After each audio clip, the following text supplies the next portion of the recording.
Muy buenas, ¿qué tal? Un año más desde el Salón de la Comisaría de la Policía Nacional en Jerez de la Frontera. Volvemos a poner en marcha un programa conjunto, un programa de servicio público en el que tenemos la suerte de contar con las grandes radios, con los mejores medios radiofónicos de la ciudad de Jerez, tanto públicos como privados. Mantenemos un año más la esencia del servicio público. Queremos reconocer la importante labor, por supuesto, que ha hecho la radio durante toda esta crisis. El año pasado lo dedicamos a las personas de avanzada edad y este año nos centramos en otro de los sectores de la población que más ha sufrido. La crisis del COVID-19 y el confinamiento han disparado el consumo de Internet entre los más jóvenes. Debido a esto, por supuesto, también se han incrementado exponencialmente los problemas que ya existían. Contamos con grandes profesionales de los distintos medios de la ciudad. José Manuel Cabrales, de COPE, muy buenos días. Hola, buenos días. Pablo Cosano, de Canal Sur. Hola, ¿qué tal? Ana Isabel Maestro, de Onda Jerez. Hola, ¿qué tal? Y por supuesto Ruth Delgado, de la cadena SER, a la que paso el testigo y cedo la dirección del programa en estos mismos momentos. Hola, ¿qué tal? Saludo a todos los compañeros, a todos los oyentes y primero, me voy a elegir un poco en nombre de mis compañeros, darles las gracias a ustedes porque la Policía Nacional es una pieza clave, ¿no? Estamos hablando de ciberseguridad, estamos hablando de los riesgos de Internet y, bueno, ¿qué haríamos sin todas las investigaciones que se llevan a cabo? Y darles las gracias porque nos han abierto un año más las puertas de su casa. En primer lugar, vamos a agradecérselo en persona al comisario de la Policía Nacional, Francisco José García Carrasco. Hola y saludos y muchísimas gracias, lo dicho, por abrirnos las puertas de su casa para hablar de algo que es un servicio público, le interesa mucho a todos los oyentes y contar con su punto de vista es importantísimo. Muchas gracias. Hola, buenos días. Muchas gracias. En primer lugar, agradecer a todos los profesionales de la comunicación que hoy os encontráis aquí para hacer realidad este programa conjunto. Ya es el segundo año, tal y como ha comentado nuestro delegado de Participación Ciudadana, y esto se engloba dentro del programa director de la Unidad Central de Participación Ciudadana de la Dirección General de la Policía, que entre otros aspectos recoge la formación los riesgos de Internet que se experimentan en los centros educativos y sus entornos. Hablaba de la formación, algo fundamental, formación del profesorado, formación de los padres, formación de los jóvenes. Se ha avanzado mucho, afortunadamente, aunque todavía queda mucho por hacer, ¿no? Por supuesto. En este programa los oyentes podrán recibir la opinión, el saber de profesionales de la psicología, profesional médico, profesional policial de la unidad de delincuencia especializada que se encarga de combatir estos delitos y profesional de la unidad de participación ciudadana, que son los que establecen los contactos con la ciudadanía. ¿Y es complicado detectar este tipo de acciones? Hay unidades especializadas, pero ¿es complicado? Dentro de lo que son las redes ya se verá a lo largo de las distintas charlas la diversidad de hechos delictivos que se pueden cometer. Iremos conociendo aspectos como ciberbullying, sexting, grooming, etcétera. Y la verdad es que día a día la complejidad a la hora de investigar este tipo de hechos aumenta. Comisario, en líneas generales, ¿Jerez es una ciudad tranquila en este sentido, en este tipo de delitos, o está por encima de la media? No, Jerez está en la media, es decir, ¿la media en qué consiste? Pues que gradualmente todos los años la línea se va incrementando, es decir, cada año tenemos más hechos delictivos relacionados con las redes, con las nuevas tecnologías, y dentro de ellos pues quizás el hecho delictivo que se lleva la palma serían las estafas, los desplazamientos patrimoniales, ¿no? En ese aspecto estamos muy preocupados porque, por un lado, esta iniciativa va a contribuir a hacer a la sociedad más sensible y, por otro lado, dentro de la estructura policial también abogamos y luchamos por que la especialización en estos hechos cuente con más recursos humanos y materiales. Habla de las estafas. La última gran intervención policial en este sentido de una estafa fue precisamente también aquí en Jerez, ¿no? Con una estafa que fue interprovincial, ¿no? Que hubo una investigación por media España prácticamente. Sí, fue una estafa que se inició en Jerez por un montante de unos 60.000 euros y luego nos llevó a culminarla a las Islas Baleares, un total de unos 12 detenidos y 20 y tantos hechos esclarecidos que superaban casi el medio millón de euros, sí. Comisario, existe como una cierta impunidad a las personas que acceden a delitos en las redes sociales. Bueno, como estoy en una red social, muchas veces son perfiles falsos. Existe como que me amparo en esos perfiles falsos y es muy difícil reconocerme. También están saliendo continuamente nuevos delitos en cuanto a la ciberseguridad. Eso les exige, me imagino, a la unidad que tienen en la Policía Nacional, estar completamente al día e intentar ir un paso por delante, ¿no?, a los presuntos delincuentes, ¿no? Sí, van a tener en esta jornada la oportunidad de oír a uno de nuestros funcionarios especializados. La unidad de delincuencia especializada se encarga precisamente de investigar los hechos relacionados con las nuevas tecnologías, y eso implica que la formación debe de ser constante, puesto que en este aspecto siempre vamos un poquito por detrás. Entonces tenemos que estar actualizados en el día a día. ¿Y la legislación va acompañando? ¿La legislación les da a ustedes herramientas para que puedan actuar? Existe sensibilidad y tenemos herramientas, siempre con todas las garantías procesales con las que debemos de cumplir, que cada día van aumentando, pero sí que tenemos recursos. Pues fuera de micrófono lo estábamos comentando, cómo ya conocemos esos términos, ¿no?, que usted nombra. Eso ya es un avance, ¿no?, en que cada vez la gente nos estamos formando más y estamos dándonos cuenta de que ese problema está ahí y hay que atajarlo. Estamos familiarizándonos más cada día con este tipo de hechos. Cada día somos más conocedores de por dónde pueden intentar defraudarnos. Las personas mayores son un blanco más proclive, puesto que tienen menos conocimientos que los chicos de corta edad. Son ellos los que llevan ahora mismo el máximo de conocimiento. Entonces también nos preocupa mucho el colectivo de personas mayores, porque aquí, por ejemplo, en Jerez últimamente estamos teniendo las estafas típicas relacionadas con el gas, la de la revista que se hace pasar por una organización policial. O sea, una serie de cosas que tenemos que estar encima para que la gente desde el primer momento se dé cuenta de que están ante un hecho que no es normal, y darle respuestas y herramientas para que puedan reaccionar a tiempo. Alertar, ¿no? Es importantísimo, ¿no? Y esa labor de prevención que ustedes también realizan desde aquí. Exactamente, la labor de prevención es muy importante, aparte de la labor de investigación que viene a ser a posteriori, pero ambas tienen la misma importancia.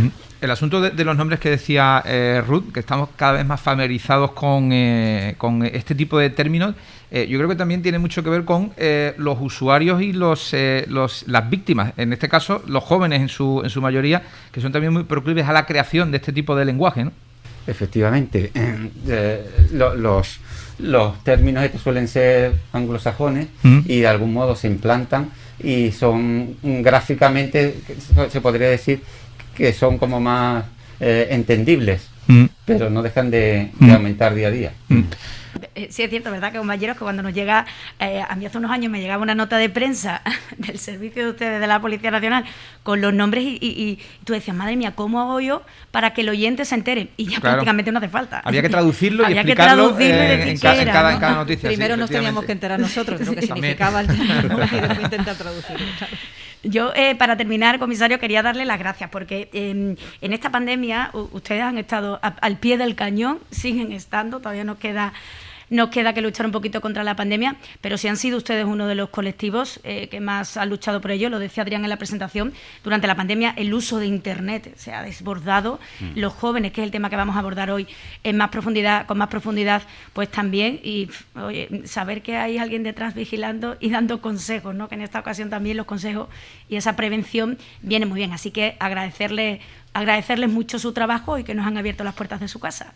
Muchas gracias. Efectivamente, la época de la pandemia ha sido una época, y sobre todo al principio, de mucha incertidumbre, y más para un servicio a la ciudadanía como es la Policía Nacional, que se extiende a las 24 horas del día. Los primeros meses fueron de confusión, de incertidumbre y de dificultad, pero afortunadamente ya también nos hemos hecho casi expertos en bandear este tipo de situaciones difíciles. Muchísimas gracias. Por finalizar, agradecer, aparte de vuestra presencia, la de los profesionales que van a venir ahora a continuación y que van a verter sus contenidos específicos a la ciudadanía, y mi único deseo es que sigamos haciendo un servicio a la ciudad de Jerez y a cualquier ciudadano que nos oya, para que no tenga que verse perjudicado por alguna de estos hechos que nunca queremos, que son tan poco atractivos, ¿no? Y nada más, que se salde con la mejor de los resultados de este programa. Gracias. Muchísimas gracias. Comisario. Gracias. Bueno, pues Ruth, vas a continuar, ¿no?, con la siguiente invitada que tenemos para tratar estos asuntos tan interesantes de cara a los jóvenes. Pues sí, además me hace mucha ilusión contar con una compañera, con Rosana Sáez, que ella es especialista en educación digital y además durante 3 años coordinó un programa en Radio Jerez, en la SER, sobre, bueno, pues SER en redes lo llamamos, y fue un poco pionero porque abordamos asuntos, decíamos, de la formación. Madre mía, estamos un poco perdidos. Ahora lo decíamos que hemos avanzado mucho, pero estábamos un poco perdidos, y Rosana incide siempre en formación. Rosana, buenas tardes. Muy buenas tardes, Ruth, y muy buenas tardes a todos, y sobre todo agradecer a la Policía Nacional esta gran iniciativa. Es tan necesaria, es tan importante, y Adrián, hacéis un trabajo increíble en la policía. Bueno, como decías, Ruth, he contado con ellos en el programa que he estado coordinando y espero seguir la próxima temporada de SER en redes.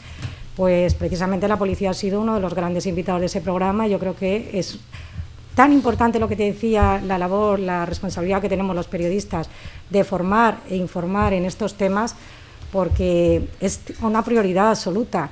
Y ya yo lo que noto es que se empieza a visualizar y estamos avanzando y dando ya pasos importantes, pasos de gigante. Estamos a las puertas del periodo vacacional, que este periodo ya es, bueno, pues un disparate en lo que se refiere al exceso de exposición e información propia. A los jóvenes, también a algunos adultos, ¿no? Pero vamos a centrarnos en los jóvenes. Esto se nos va de las manos. ¿Qué consejos podemos dar, Rosana? Mira, el principal consejo, Ruth, es que los padres no pueden vivir al margen del mundo digital de sus hijos. Lo más importante y la clave para hacer, yo siempre hablo de que Internet y las redes sociales tienen que verse como una oportunidad. Yo siempre parto de la oportunidad, conociendo sus riesgos, que son muchos los riesgos. Entonces, igual que nosotros ahora en verano, y es el principal consejo que les doy a los padres, yo le pregunto a mi hijo adolescente, a mi hijo menor, ¿vas a bajar al parque? ¿Dónde vas? ¿Con qué amigos vas? Tengo una preocupación absoluta en verano de qué van a hacer mis hijos. Pues esa misma preocupación la tengo que tener de qué hacen mis hijos en su mundo digital, porque hay muchos padres que piensan que bien, mi hijo no sale por la noche, se me ha quedado en casa, con lo cual no tengo que mirar el reloj, no le tengo que poner hora, no sé a qué hora va a llegar. Es exactamente lo mismo, pero incluso peor, porque hoy, esto lo explicará mejor la Policía Nacional, los ciberdelincuentes ya no están en las calles porque saben que tenemos a 30 millones de españoles navegando por Internet. De esos, 1 de cada 3 son menores. Imaginaros, presa fácil cuando un niño es vulnerable y está encerrado en su cuarto muchas horas, y esa noche que no sale y le dan las 5 de la mañana con las pantallas. Pues los padres, la clave, insisto, es la comunicación familiar. Es lo más importante. Yo tengo hijos adolescentes y empecé un poquito en esto precisamente por mis hijos. Y yo, a mi hija, lo que hago con los adolescentes es un tratamiento diferente. Cuando tú estás tratando a niños menores de 12 años, es más una supervisión, tú puedes utilizar el control parental, las herramientas, pero en los adolescentes es muy diferente, porque lo que tú tienes que ya es guiarles, acompañarles. Yo le tengo que preguntar a mi hija, y lo hago por las mañanas, igual en vez de preguntarle qué ha hecho anoche, que lo sé, que sé con qué amigas ha ido, ¿a qué influencer sigues? Oye, ¿y qué hace? Y me meto en su mundo digital, y ese mundo digital tenemos que adentrarnos en él. No le tenemos que tener miedo a los padres. Yo a mi hijo le enseño a cruzar un semáforo, yo a mi hijo le tengo que enseñar cómo navegar a través de las redes sociales. Y cuando te hablaba de oportunidad, su gran oportunidad la hemos visto en la pandemia, cómo los niños han podido comunicarse con sus abuelos, cómo tristemente la imagen que más me ha dolido a mí de la pantalla es cómo se utilizaron las tablets con la gente mayor que falleció en los hospitales, y cómo los sanitarios hicieron, a los que doy las gracias y aprovecho para aplaudir esa acción. Pero fijaros qué triste, las tablets sirvieron precisamente para que mucha gente se despidiese de sus familias. Y como bien decía Adrián, el problema que ha habido en el confinamiento es que los menores han estado muchas horas en casa, y la gran oportunidad que hemos visto es que han podido seguir las clases a través de las tablets, pero muchas horas de las que han estado solos en casa y aburridos, su contacto ha sido con los compañeros a través de las tablets.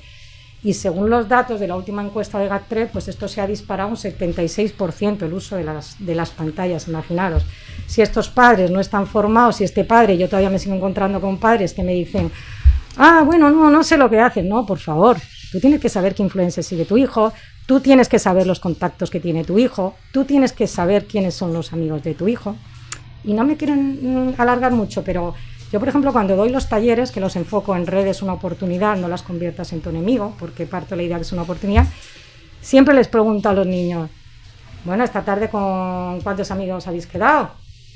Pues señorita, pues no sé, ¿y cómo vais a caber? ¿Dónde vais? ¿Cómo vais a caber? No, pues es que vamos al cine. Y digo, ¿y cómo vais a caber los 500?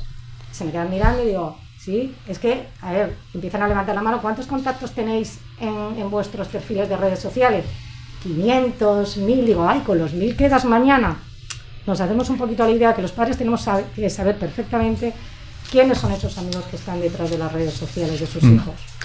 Rosana, bueno, yo quería aprovechar, ¿qué tal?, para felicitarte por el reciente nombramiento como presidenta de la Asociación de la Prensa de Jerez, que también enhorabuena por ese nombramiento, y estamos, yo creo que todos los compañeros periodistas de Jerez muy orgullosos de que estés al frente de la asociación. Yo estoy muy orgullosa de representaros, porque para mí es un privilegio y un lujo. Te queda ahora un tirito. Sí, bueno, yo quería, has hablado de la formación de los padres, que yo creo que es uno de los grandes debes que tenemos, y hay mucha gente que no tiene tiempo para lo que tú decías, para estar encima, para formarse en prevenir lo que puede hacer su hijo en Internet. ¿Hay programas informáticos que se puedan instalar en los móviles para al menos ejercer algún control o poder ponernos a los padres sobre la pista de que algo va mal? Hay de todo, Pablo, pero lo más importante, cuando te insisto en la comunicación familiar, igual que yo me tengo que preocupar de que mi hijo cruce un semáforo cuando debe cruzarlo, igual que le digo a mi hijo que no se meta por esa calle cuando vuelva a casa, que es peligroso, lo siento mucho, pero los padres tienen que formarse. Y hoy en día tienes muchísimas herramientas, muchísimas páginas web, el INCIBE, la Policía Nacional. Es que hoy en día la información está al acceso de todo el mundo. Entonces, para mí es muy cómodo que mi hijo se quede encerrado en su cuarto todo el día con la pantalla. Para mí es muy cómodo darle a mi hijo de menos de 18 meses mi iPhone mientras estoy cenando con unos padres, que decía Proyecto Hombre, lo llama el sonajero del siglo XXI al iPhone. Y eso, lo que nos va a provocar, imaginaros lo que se nos viene, ¿no?, si estos niños tienen ese iPhone mientras yo estoy cenando. Lo siento mucho, Pablo, hay herramientas, la policía lo sabe mejor, tenemos como control parental custodio, es una gran herramienta, pero lo más importante, cuando los niños son menores, te decía, de 10 años, y vamos a acceder a regalarle ese móvil el día de la comunión, que porque todos los compañeros lo tienen, si yo le voy a dar a mi hijo un móvil, tengo que ser tan responsable para saber qué significa darle a mi hijo ese móvil. Le tengo que enseñar a gestionar su privacidad y le tengo que enseñar a gestionar su tiempo. Y ojo, cuando el niño es menor, le tengo que enseñar a mi hijo que yo tengo la autoridad, yo le estoy dando el móvil y tengo la autoridad, o sea, yo voy a poner las normas en casa. Y cuando mi hijo es adolescente, efectivamente, en un niño de 14 años, me dirás, yo no voy a espiarle ni a vigilarle el móvil, he tenido que llegar a ese punto, a que ya le he acompañado, le he guiado, y cuando se levante por la mañana le voy a preguntar eso, que qué tal la influencer. A mí el otro día me venía mi hija corriendo a contarme que la influencer había dado a luz, ¿sabes? Y dije, mira, algo se les queda, aunque creas que no te escuchan, me está contando que la influencer la que sigue ha dado a luz. Digo, pues mira. Aquí nos entra el dilema de hasta qué edad hay que hacer ese acompañamiento. ¿Marcabas tú los 14 años? Sí, esa pregunta es muy buena, Ruth, porque eso hemos dado un paso de gigante con el nuevo Reglamento General de Protección de Datos de la Unión Europea, que presta especial atención a los menores, que se aprobó, entró en vigor en mayo de 2018, y ha habido una adaptación de la nueva ley de protección de datos y garantía de derechos digitales. Incluye ya 17 derechos digitales la nueva ley de protección de datos, que adapta el reglamento, y ahí se dice expresamente lo que establece la Unión Europea para que se coordine en todos los países. Establece en 16 años la edad para que un niño pueda hacer sus tratamiento de datos personales en Internet sin consentimiento de los padres. O sea, que el niño ya puede acceder a redes en 16, pero le da un margen a todos los países de la Unión Europea hasta los 13. Cada país puede adaptarlo. El caso de España, esa nueva ley de protección de datos que se aprueba en diciembre de 2018, lo establece en 14. ¿Qué quiere decir? Para que la gente que no esté escuchando que lo entienda.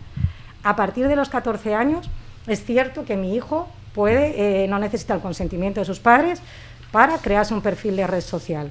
Si mi hijo tiene menos de 14 años, tiene que tener mi consentimiento. Ahora, ¿cuál es el problema? ¿Cómo verificar? Hoy en día habéis visto que es muy fácil que un niño ponga la edad. Es que esto se basa otra vez en la confianza personal, en esa comunicación que yo he tenido con mis hijos. Si mi hijo se quiere crear un perfil en TikTok, en Instagram, me lo tendrá que venir a decir, mamá, me quiero crear. Si yo no he creado esa confianza y esa comunicación familiar, mi hijo se lo creará por su cuenta. No hay manera de verificarlo porque es la confianza. Y esto lo tienen que tener muy claro los padres. ¿Cuál es el problema? Y esto es importante. Que un niño, a partir de los 14 años en nuestro país, tiene responsabilidad penal. Luego, si el niño utiliza las redes sociales, hay muchos delitos que se cometen sin saberlo, porque no tienen esa formación. Son delitos que son muy fáciles de cometer, como el reenvío de una imagen de contenido sexual. Tiene esa responsabilidad penal. Y tiene responsabilidad civil a partir de los 18 años. ¿Qué quiere decir?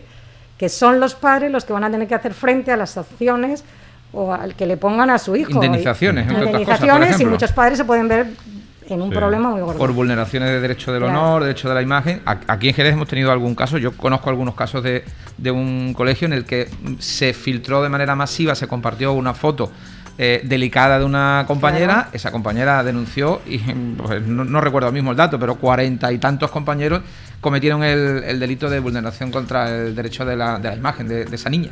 Rosana, los chavales, bueno, no solo los chavales, sino también los adultos, están en una continua competición a ver quién consigue más amigos, más likes.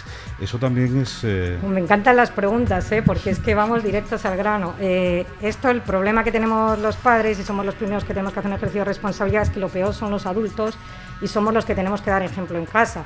Si yo estoy todo el rato pegada al móvil y estoy obsesionada mirando a ver cuántos likes tengo y cuántos me gustas, pues mi hijo, ¿qué va a hacer? Exactamente lo mismo, ¿no?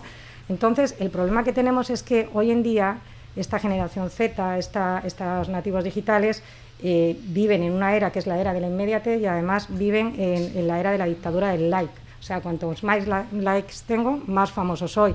Eso crea, mira, el otro día leía un informe de la Universidad de California, para que os hagáis una idea, dice que para la adrenalina, lo que genera en un niño el que le den más me gustas y más me gustan, es similar cuando a un niño de 5 o 6 años le das dinero. Vosotros sabéis cuando a un niño en la comunión le dan dinero, aquello es, ¿no? Sí. Pues fíjate, entonces, por eso decía que es tan importante el ejemplo de los padres, esta práctica que es de los padres de subir fotos sin parar de los niños, ya empiezan con esa sobreexposición, pues luego los niños hacen exactamente igual y entonces nos exponemos a esos delitos de que yo siempre les digo a los niños, no, pero a los adultos sobre todo, no compartáis nada en tiempo real porque te puede generar hasta un problema. En el caso de un adulto, de un despido. Tengo casos de una persona que se fue a tomar una cerveza después de haber trabajado miles de horas en un descanso y sube la foto de la cerveza en ese momento. Pues mira, es que tu jefe va a decir, llevas trabajando 10 horas y a los niños les digo lo mismo, tú te has preparado un examen de matemáticas sin parar de estudiar, sales un ratín, te haces la foto y ahora se encuentra tu profesor cuando tienes un 4,9, que ¿qué hace? Si te he visto que ayer estabas de juerga, y igual el niño estudia un montón. Claro. Más luego ya los delitos, que eso lo analizaréis más adelante, sí, del tema de desvelar, me voy de vacaciones, no paro de subir de todo, pues cuando has llegado, si te han robado en tu casa, pues mira. Me he quedado con una frase que habías dicho, Rosana, que es lo de gestionar la privacidad y va al hilo de lo que tú estás comentando ahora, que no somos conscientes de que todo lo que ponemos en las redes sociales, todo lo puede ver cualquier persona, eso es una exposición pública continua. Tú decías lo de gestionar la privacidad, exactamente. Hay muchos niños y muchas niñas y adultos que solemos poner todo en las redes sociales, si nos vamos de casa, cuando nos vamos, nuestra edad real, dónde vivimos, con quién compartimos la casa, con quién son nuestros amigos. Eso nos expone a muchos delitos que podemos provocar. Nos estaban hablando la policía de secuestros virtuales incluso, de robos, de que se nos ocupen las casas. ¿Cómo podemos hacer para que nuestros hijos entiendan el peligro real que supone que tú pongas esas cosas en las redes sociales? Es lo más importante que te digo. Cuando nosotros le vamos a dar el móvil a nuestro hijo, porque hemos cedido a la presión, que no debemos de ceder, igual que no cedemos cuando sale por la noche y yo le pongo el horario y el horario es el horario, esto es exactamente lo mismo. Una vez que ya damos el paso, pues hay una cosa que yo siempre recomiendo, que es el hacer un pacto familiar, un contrato, y eso lo podéis encontrar, por ejemplo, el INCIBE tiene su página de internet Segura for Kids, que es una página que recomiendo a todos los padres, que es una página que da información continua, tiene también un teléfono, el 017 de ciberseguridad. Entonces tienen unos contratos tipo que también lo tiene la Fundación ANAR, son unos contratos tipo que tú le das el móvil a tu hijo y estableces una serie de normas que hay que cumplir, ¿vale? Y ahí empieza ya, te sientas con ellos, habláis de los peligros y les tienes que hablar muy claramente a tus hijos de los peligros, porque el principal peligro que tienen hoy en día las redes sociales es, yo le hacía una entrevista a Adrián en 2016 y a mí se me quedó grabada aquella entrevista cuando empezamos este programa, yo lo decía y lo puse de titular: los pederastas ya no están en los parques, ya no van a los columpios, los pederastas están detrás de las pantallas. Estamos hablando de cosas muy serias, el acceso a contenido inapropiado. Ya no estamos hablando de cualquier cosa, es que en el confinamiento no había gente en la calle, es que no había delincuentes en la calle y la gente estaba súper contenta, es que tengo a mi hijo encerrado en casa. Mira, no, lo primero que tú tienes que enseñar a tu hijo es, cuando tú le vas a dar una red social, lo que hablábamos, tienes que ir a las condiciones de privacidad que nunca se leen y todo el mundo, que eso también es una asignatura pendiente que debían de ver cómo se hace o se regula eso para que sea más claro, porque yo si me tengo que leer 400 folios para dar un aceptar, entonces, primero, mirar las condiciones. Segundo, revisar con tus hijos todos sus contactos, ver los contactos que tiene. Pero te estoy hablando de que le estamos dando el móvil, para que nos hagamos una idea, el 70% de los niños de 12 años tienen móvil en nuestro país, eso es terrorífico, pero si le estoy dando el móvil, tienes que hablarle al niño tan clarito como le hablas cuando va a salir por primera vez a la calle por la noche, porque nuestros niños les ponemos un horario que hasta los 15 años no salgan por la noche, y ya te digo que por las redes navegamos 30 millones de personas en el caso de España, y uno de los delitos, desgraciadamente, que más se está dando es el grooming, que es precisamente el acercamiento a los niños más vulnerables con perfiles falsos de adultos que cogen fotos, usurpan identidades y se acercan al niño, hasta que en muchos casos llegan incluso a quedar con el niño. Y bueno, pues hemos visto la semana pasada en un caso reciente en Jerez de grooming. Bueno, Rosana, es que estamos todos los compañeros levantando la mano porque es un placer escuchar a Rosana. No, me da y los consejos, ¿verdad, Adrián? ¿Verdad, Adrián? Sabe que la verdad que una divulgadora nos enseña tanto. Como Rosana, una divulgadora de los peligros, es siempre un placer oírla y escucharla y aprender de ella. Bien, es cierto que vamos a hablar luego y vamos a ahondar precisamente en el tema de los pedófilos y de los pederastas, claro, que siempre han existido, pero ahora han visto en Internet un buen caldo de cultivo. Precisamente esta conexión global que se ha incrementado durante el confinamiento, que nos ha cambiado el paradigma a todos, a los adultos, les afecta también a los críos y a veces no tienen conciencia de lo que hacen. Y os pongo un ejemplo. Nosotros cuando acudimos a colegios e institutos les decimos a ellos: si a ti ahora te para un desconocido de camino a casa, de camino del instituto o del colegio a casa, y te pregunta ¿cuáles son tus nombres y apellidos? ¿Vives con papá o con mamá? ¿A qué se dedican? ¿A qué hora estás en casa y a qué hora sales? Todos ellos dicen que nunca lo harían. Sin embargo, precisamente lo que están haciendo en las redes. Y ese exceso de exposición de información propia, vemos que nos afecta uno de los grandes problemas que tenemos en Internet, porque en Internet se puede tener problemas por usar las tecnologías de la información de mala manera o abusar. Luego vamos a hablar con profesionales de la pediatría y la psicología infantil. O se puede tener problemas por caer en manos de delincuentes. Y precisamente los niños, cuando ponen la información de sus padres y sus madres, nos dan pie a delitos tales como que nos roban en casa, porque los delincuentes han encontrado en el perfil de nuestros hijos la información de dónde es nuestra casa y cuándo está vacía, o nos pueden extorsionar en nuestra empresa porque han recabado información a través de nuestros hijos. Vamos a ver precisamente, vamos a escuchar un trabajo hecho por compañeros mexicanos que tiene un gran valor formativo en este sentido, y ahora continuamos.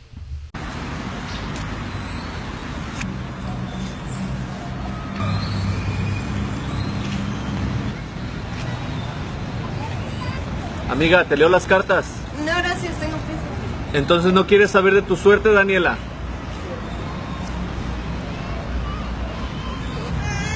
¿Cómo sabe mi nombre? Las cartas me lo dijeron. ¿Y qué más dicen? Te llamas Daniela González y estudias en la secundaria número 2. Sí. Tienes 4 mejores amigas: Tania, Carla, Regina y Mariana. Tus papás se llaman Roberto y María. ¿Cómo puedes saber eso solo con las cartas? El fin de semana pasado fuiste a la pesca con tu familia. Sales a las 2 de la secundaria. De ahí vas a tus clases de inglés sola y terminando vas a tu clase de danza. Llegas a tu casa a las 7 de la tarde. Es que esto no es posible. Pero hay algo más. Te gusta un chico llamado Jorge. Lo conociste hace 2 semanas. Él se te hizo muy gracioso y simpático. Platicas con él todas las noches. Y justo ahora ibas a encontrarte con él y ni tus amigas ni tus papás saben de él. ¿Cómo puedes saber eso? Lo sé porque yo soy Jorge. Tú me agregaste a Facebook y dejaste que entrara a tu vida, que conociera todo de ti, que conociera tu familia, tus amigos, tus gustos, tus horarios, que conociera todo de ti.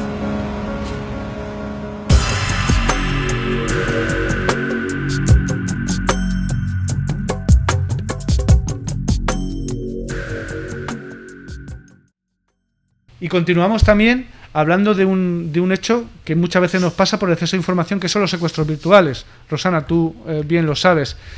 Hemos abordado alguno también, Adrián, que ha sido aquí, o sea, que es que no es lejano.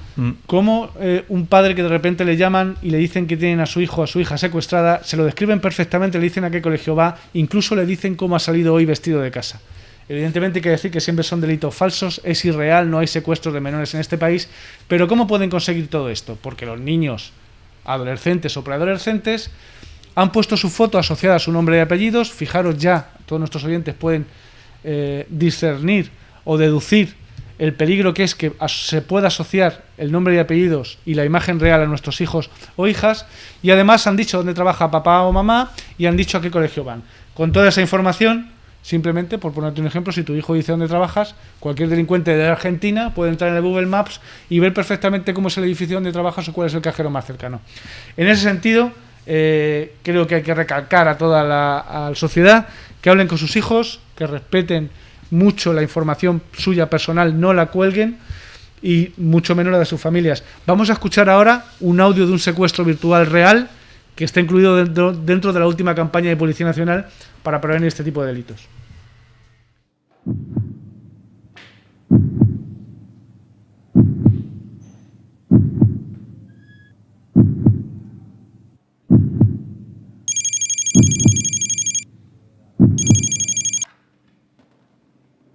Por favor, ayudadme. Me acaban de atracar unos tíos. Habla con ellos. Quieren dinero, por favor. No me hagan daño. Te estoy haciendo una pregunta. ¿Te parecen bien 5.000 euros por el amor que sientes por él? Yo creo que es una cifra baja.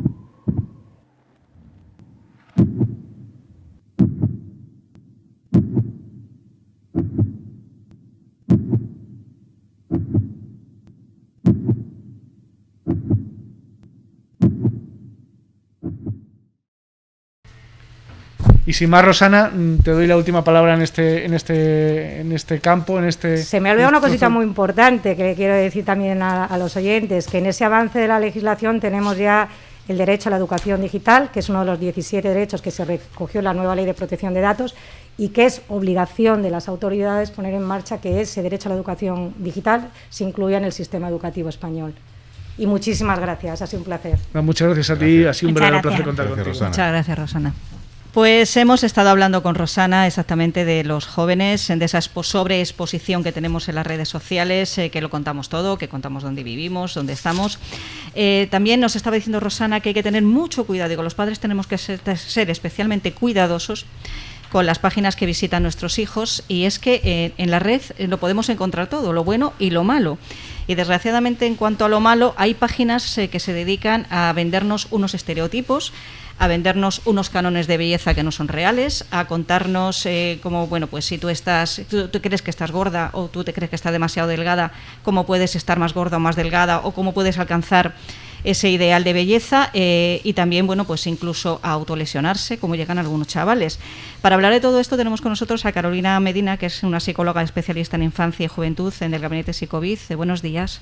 Hola, buenos días. Muchas gracias por la invitación. Es un lujo poder estar aquí con vosotros y compartir estar en este debate y compartir esta iniciativa. Carolina, como especialista, como psicóloga infantil, me imagino que te habrán llegado a la consulta muchos chavales y muchas chavalas con estos síntomas de que son bulímicos o son anorésicos y que encuentran en Internet cómo hacerlo o cómo que llegar a provocarse incluso daño, ¿no? Sí, nos llega fundamentalmente los padres, son los que vienen preocupados porque no saben, empiezan a ver cambios en el comportamiento de sus hijos, de repente empiezan a querer conversar menos, están irritables, no quieren relacionarse, no quieren hablar y en los padres surge una alarma de que hay algo mal en ellos y inicialmente vienen con ese problema de hay algo mal en mi hijo y no sé qué, y después detectamos que posiblemente pues hay una comunidad peligrosa por el uso indebido de Internet que le está afectando a estos cambios de comportamiento y, como bien has dicho, cambios, la gran mayoría están enfocados con estos estereotipos de belleza que al final derivan en problemas de anorexia y de bulimia y en algunos casos incluso en autolesiones. El exceso de información, ¿no?, a través de las redes, creo que también pues hablábamos de que las redes tienen muchísimas cosas buenas, pero en esta ocasión, tal y como usted dice, tiene muchas cosas malas porque a mí me asombra esos verdaderos tutoriales que hay para instruir a los niños en algo como esto. Totalmente. La verdad que es sorprendente que al final son adultos los que promueven este tipo de iniciativas. Nos pensamos que es un perfil de personas jóvenes, pero son adultos. Inclusive hay campeonatos de perder kilos, enseñar a cómo vomitar. O sea, no somos conscientes realmente de lo que se está difundiendo. Por eso es tan importante y hablo de lo que ha comentado antes Rosana, la compañera, la importancia de estar pendiente de nuestros hijos, de ver qué es lo que hacen, de hablar con ellos, de observarles para saber detectar hasta qué punto pueden estar expuestos a esto. Y la verdad que sí, que hay páginas, se llaman Proana y Promía. Proana es para promover la anorexia y Promía la bulimia, y lo que hacen es eso, pues dar pautas específicas sobre cómo podemos o cómo pueden conseguir ese estereotipo de belleza ideal que cada vez está más promovido por las redes sociales y por los influencers. Carolina, decías que te llegan los padres con preocupación porque notan comportamientos extraños o anómalos en sus hijos. Algunas veces decimos que es que los adolescentes se comportan de forma extraña. ¿Dónde está el límite? ¿Dónde nos debemos realmente preocupar cuando nuestros hijos tienen ciertos comportamientos? Exacto, la adolescencia es una etapa difícil, todos hemos pasado por ahí, a nivel hormonal hay una serie de cambios que nos hacen estar más inestables en nuestra conducta, nuestras emociones, pero pues bueno, como padres tenemos que saber, pues cada hijo tiene una forma de ser, hay chicos que son más sociales, hay chicos que son más inhibidos, entonces como padres en nuestra capacidad de observación es donde tenemos que poner el foco y sobre todo pues eso, tener en cuenta que hay un perfil también más concreto a desarrollar o a caer en este tipo de problemas, que son chicos que son más tímidos, más inhibidos, son chicos que les cuesta desde pequeño relacionarse, entonces ahí es donde un poco tenemos que poner el foco. Si tenemos de por sí un hijo que tiene desde pequeño esa problemática para relacionarse, esa problemática de que lo vemos un poco pues más inhibido, más retraído, ahí tenemos que observar y saber un poco cómo se está relacionando, qué uso está haciendo de las redes sociales, porque ahí es donde ven la oportunidad de reforzar lo que no puedo hacer en el día a día, conseguirlo a través de mis redes sociales y del contacto con otros a través de los perfiles. Has hablado de los chicos más inhibidos. Precisamente yo creo que ahí podemos tener un problema los padres cuando los niños no son muy comunicativos. Intentamos establecer, lo decía también Rosana, la importancia del diálogo, de la confianza padre-hijo, cuando no es posible esa conversación porque el chico se cierra en sí mismo. ¿Hay algún método? ¿Podemos analizar o a través de analizar a los influencers que siguen establecer una especie de perfil de qué problema puede tener el niño?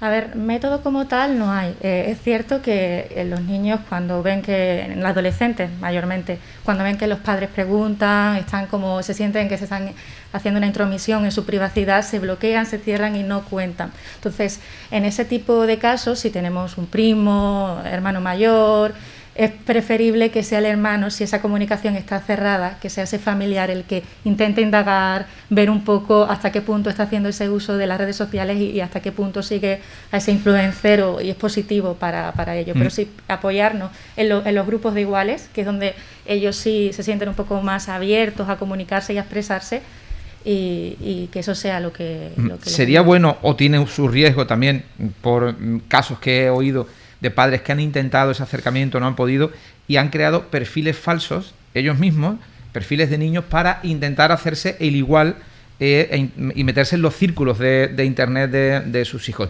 Pero tiene el peligro, como ha ocurrido, que el niño lo descubre. Exacto. Y entonces ahí ya es una bomba de relojería. Exacto. ¿Qué recomiendas tú como psicóloga en ese sentido? Yo sinceramente, primero, solicitar ayuda profesional. Si identificas y detectas que hay un problema en el uso que se está haciendo de las redes sociales y no cuentas como padre con las herramientas para poder abordarlo, pide ayuda a un profesional, porque te va a saber dar las pautas sobre cómo gestionar en el caso concreto de tu hijo, porque cada persona es diferente.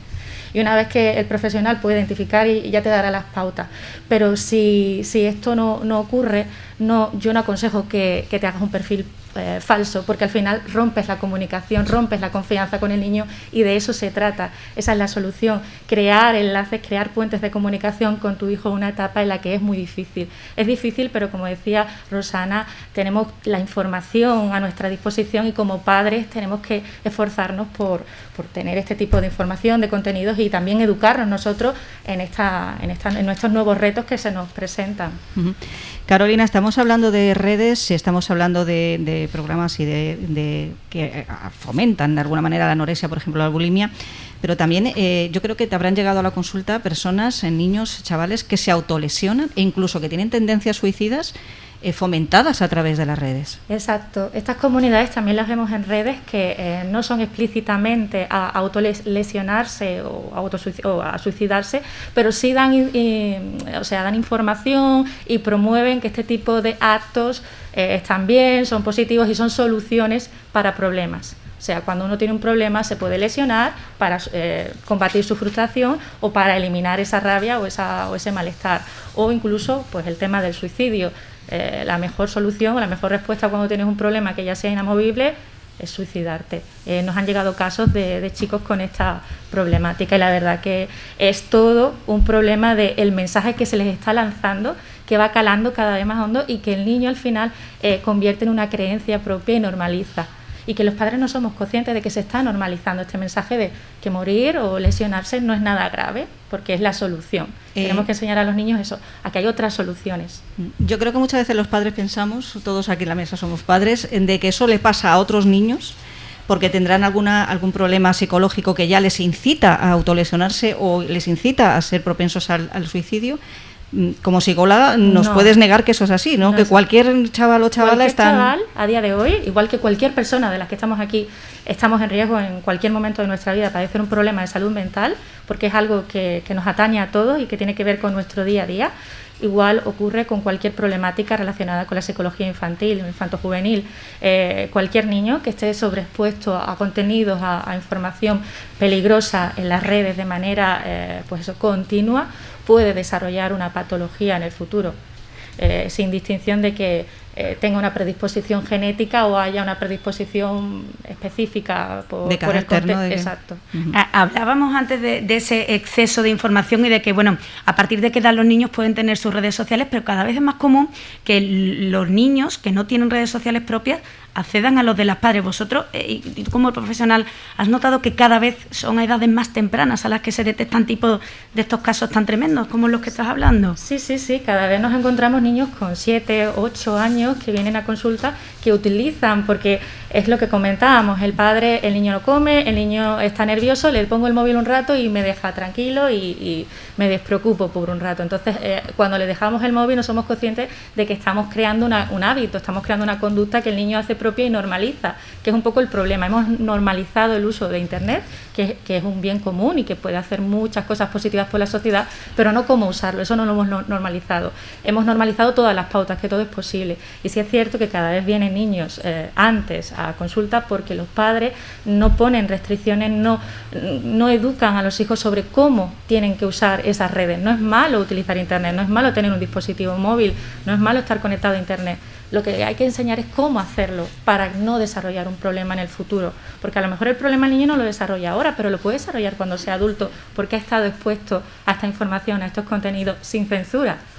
Carolina, estamos hablando de niños inhibidos, que pues son presas fáciles para este tipo de páginas web en cuanto a bulimia, autolesiones, suicidios, pero nos vamos a ir al extremo contrario, a niños muy sociables y que se embarcan en retos virales. O sea, hace poco hemos leído todos el tema, creo que era en Sevilla, de la caza del pijo, ¿no? Pues son grupos que se formaban por un reto viral, vamos a cazar al pijo en la calle, ¿no?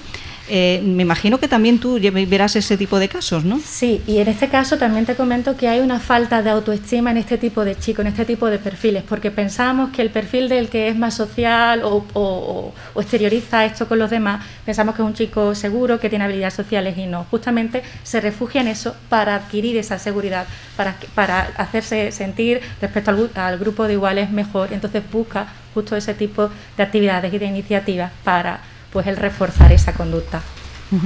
Y también hablamos, ya si te parece, de los juegos online. Sí. De las famosas casas de apuesta. Sí. Hoy estábamos comentando que anoche, por ejemplo, en los partidos de fútbol que todos pudimos ver en la televisión, era un bombardeo constante de las casas de apuesta, de la publicidad continuamente. Si ves anoche los de la Eurocopa, pero en cualquier partido de fútbol de la Liga lo vemos igualmente.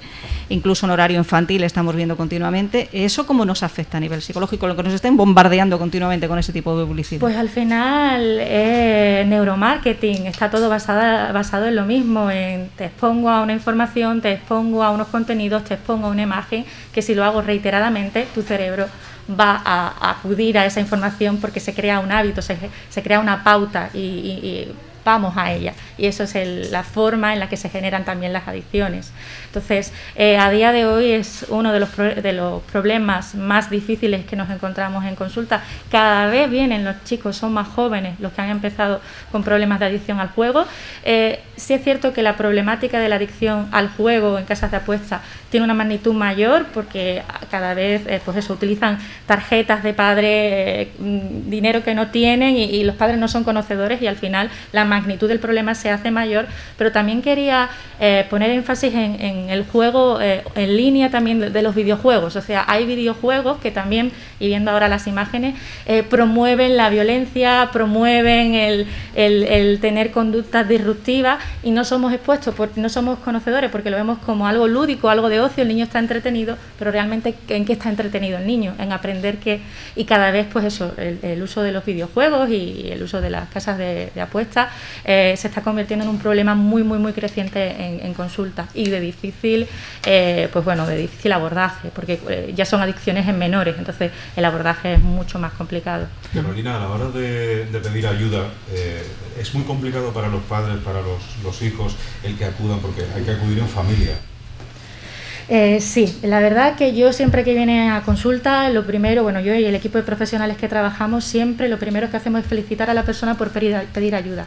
Pedir ayuda es algo que no estamos acostumbrados a nivel psicológico, es algo como que tenemos un lastre o tenemos que sentirnos mal porque no soy capaz de gestionar, no tengo las herramientas, no soy válido como persona para pedir a un profesional ayuda, es como que nos genera a nivel con nosotros mismos malestar.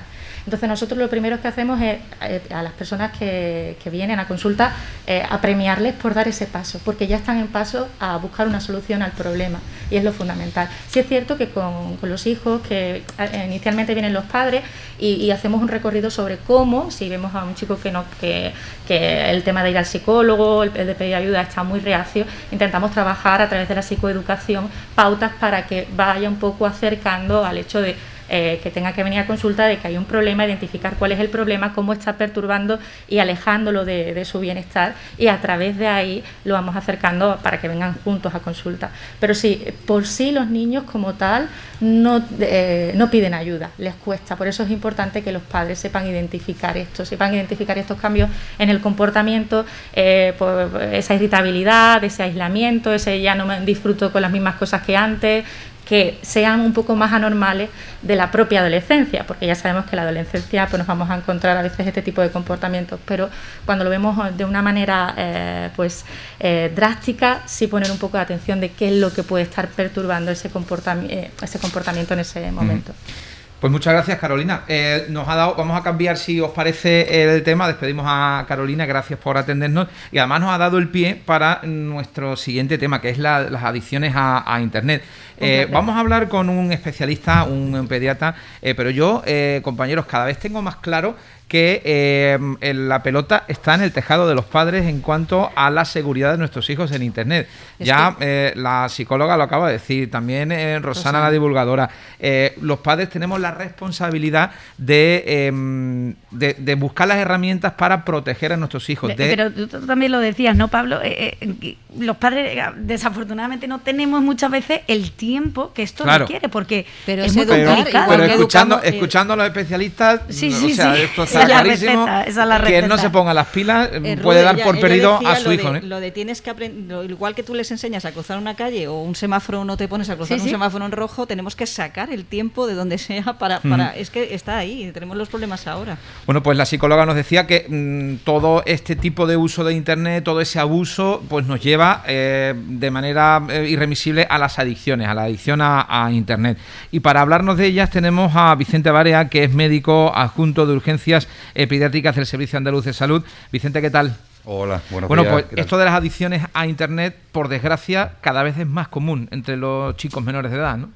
Por desgracia, lo dices bien, por desgracia es cada vez más común y por desgracia crea más problemas y por desgracia crea más secuelas porque no estamos controlándolos. O sea, los que intentamos controlarla, lo intentamos pero no recibimos ayuda de quien realmente nos tiene que dar la ayuda. Que la mayor parte de las veces son los padres, incluso los que no incitan, pero por su inacción hacen que es más cómodo para ellos tener al niño completamente embobado. Otro que nos dice por la inacción de los padres, ¿ves? Si es que al fin y al cabo, yo lo digo para quien nos esté escuchando, que se vaya poniendo las pilas, porque realmente los padres tenemos que tener la sartén por el mango sí o sí. Eso es nuestra responsabilidad, los hijos, evidentemente.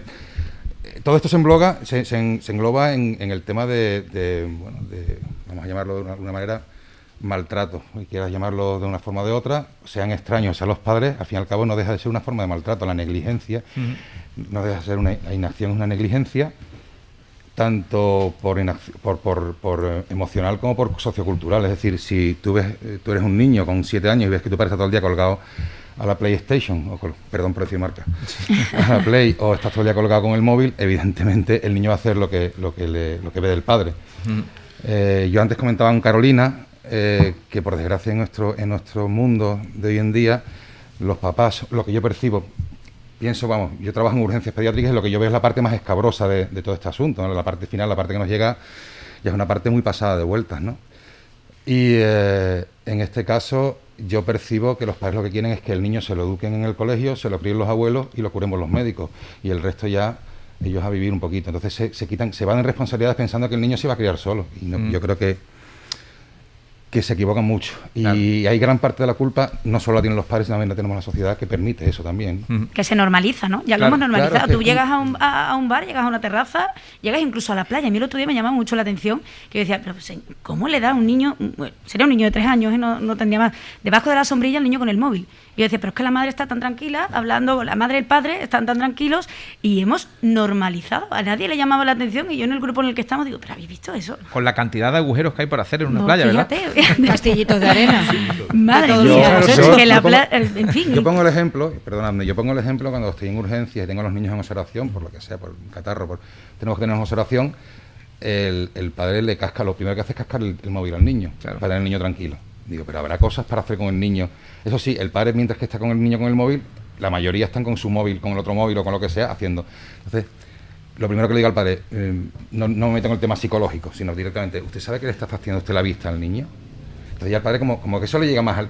mi hijo se va a quedar ciego, se va a quedar sin vista, entonces como que le llega más que el tema psicológico, es una cosa increíble, pero es así. Dirá, muchos padres, bueno, que se quede sin vista, pero sin megas no, que si no me la lían, ¿no? Exactamente. Entonces, claro, tú ves eso y lo primero que piensas es, dices, bueno...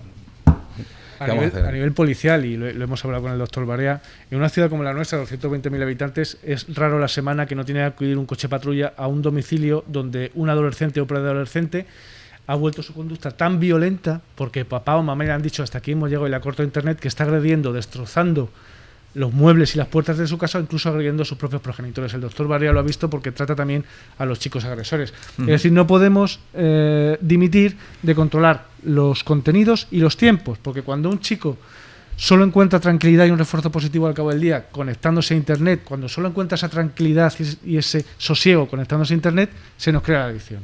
Doctor, además hay muchos padres que llegan a urgencias, por ejemplo, con un tema de adicción por móviles y demás, y se deriva a lo mejor a Proyecto Hombre, bueno, que es una entidad que ayuda a este tipo de familias, y se quedan como sorprendidos, ¿no? ¿Pero por qué me derivan a mi hijo o a mi hija a Proyecto Hombre si mi hijo o mi hija no tienen ningún problema? En ese caso, a ver, el problema está en que hay veces que el problema lo tienen más los padres, porque hay mucho padre joven también, y ese padre joven ha vivido también esa época, es decir, una época de Internet más agresivo. Ahora es mucho más agresivo que antes, evidentemente. Hace 20 años Internet no era tan agresivo porque, bueno, no había tanta forma de acceder a él, ¿vale?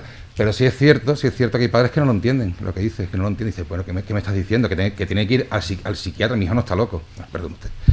Lo digo porque en nuestro ámbito, en la urgencia, lo que nos llega es lo más pasado de vuelta, ya, es decir, lo más escabroso. Es decir, el niño que se autolesiona, el niño que pega a los padres, el niño que tiene trastornos de conducta muy serios, ¿vale? Y ese tipo de niños nosotros lo que hacemos es directamente lo enfocamos hacia la unidad de salud mental infanto-juvenil. A los psiquiatras les dan una cita y hacen un seguimiento del chico, ¿vale? Y es verdad lo que dice, es que los padres se quedan a veces sorprendidos como diciendo, oye, ¿qué me dice usted? ¿Que mi hijo está loco? No, su hijo no está loco. Gracias a Dios no lo está, por eso tenemos que tratarlo, ¿no? Para que su hijo no llegue a estarlo. Ha hablado Anaís de la adicción. ¿Hay cada niño es un mundo y cada familia tiene sus circunstancias, pero ¿hay algún tiempo máximo o recomendable de uso de Internet por distintas etapas de edades que los pediatras puedan más o menos recomendar para tener al menos una guía? Verdaderamente, en el tema de las guías, como tú dices, hay un mundo, y cada niño es un mundo. Hay niños que pueden estar más tiempo, niños que deben estar más tiempo. Yo lo que aconsejo yo es que ese tiempo que esté, sea mucho, sea poco, que tampoco se puede cuantificar, que sea un tiempo controlado, es decir, que tú veas que el niño está completamente embebido, sino que el niño atiende, porque al final lo que va a llevar es que el niño cada vez necesite más, es como cualquier otro tipo de droga, es decir, es dosis dependiente, es decir, el niño va a querer más y va a querer más y va a querer más. En el momento que vemos que el niño llega a ese punto, ahí yo pienso como profesional que deberíamos poner ya un stop y pedir ayuda profesional, como decía Carolina, ¿vale? Pero no, realmente un tiempo como tal. Y doctor, ¿qué pistas? Yo incido para las personas que nos están oyendo, ¿qué pistas? Porque a veces usted lo decía, los padres son los últimos que cuando yo le digo, usted le dice, oiga, que su hijo tiene un problema, echamos ¿qué dice? ¿Mi hijo? ¿Cómo qué pistas nos pueden alertar a los padres de esas situaciones? Antes Carolina hablaba yo creo que también Rosana habló del tema de los adolescentes son difíciles, son niños que cambian, hormonas, cambio de pensamiento, se vuelven más agresivos unos, más agresivos otros, en fin. Pistas. Un cambio radical en la conducta del niño. Es decir, en el momento que tú notes cualquier cambio, yo prefiero pasarme que no llegar, personalmente, y aconsejo eso. Es decir, poner el parche antes de que venga la herida. Si yo veo que mi hijo está cambiando, puedo pensar que es adolescencia, pero no me veo capacitado como ahora para poder cuantificar hasta qué punto eso es real, pido ayuda. Es fácil pedir ayuda y hay muchos profesionales, ejemplos, ¿no? Con Carolina, con Rosana, que nos van a ayudar. Y ellos no se van a enfadar porque tú vengas y pides ayuda. Mira, eso es una tontería. Bueno, si le dicen una tontería, fantástico, ¿vale? Pero si no lo es, estás empezando a atajar un problema muy tempranamente, de manera precoz, ¿no? Entonces, realmente, cualquier cambio de actitud en el niño, yo aconsejaría, entre otras cosas, porque a mí me parece razonable que si mi hijo tiene un cambio de actitud de un día para otro, primero voy a preguntarle, oye, chaval, ¿qué te pasa? Si está relacionado con Internet, no lo sé, pero por lo menos que le pasa algo a mi hijo, está claro, ¿no? Entonces, yo preguntaría como padre. Y en cuanto a los resultados que tienen las distintas terapias, los distintos tratamientos, ¿esto de las adicciones a Internet es fácilmente subsanable o es complicado? Nada es fácil, ¿vale? Porque son mentes, cada mente tiene su historia. No soy yo el más capacitado a lo mejor para contestar esta pregunta, porque no trabajo en ese campo, trabajo más, pero sí veo la evolución de algunos niños que han tenido esos problemas y la evolución. No es fácil, pero se puede llegar. Si no tuviésemos esa meta, no lo haríamos realmente, ¿no?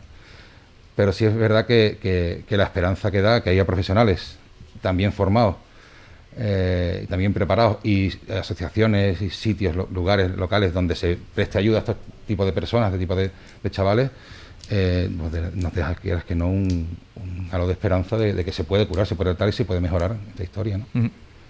La importancia de pedir ayuda, ¿no? Que muchas veces es que la gente parece, o sea, la gente... Para eso están los profesionales, ¿no? Exactamente, y la gente parece que le da coraje, le da vergüenza pedir ayuda. Oye, no pasa nada. Es como que tú te sientes fracasado como padre, ¿no? Me imagino que en esas situaciones tan extremas, ¿no? Que usted ve en los servicios de urgencia, muchos sentirán esa frustración, ¿no? A muchos les dará igual, pero muchos dirán, metió la pata. Y lo que hemos hablado antes, también la negligencia, la dejadez, es decir, mi hijo ya se criará con los abuelos, me da igual.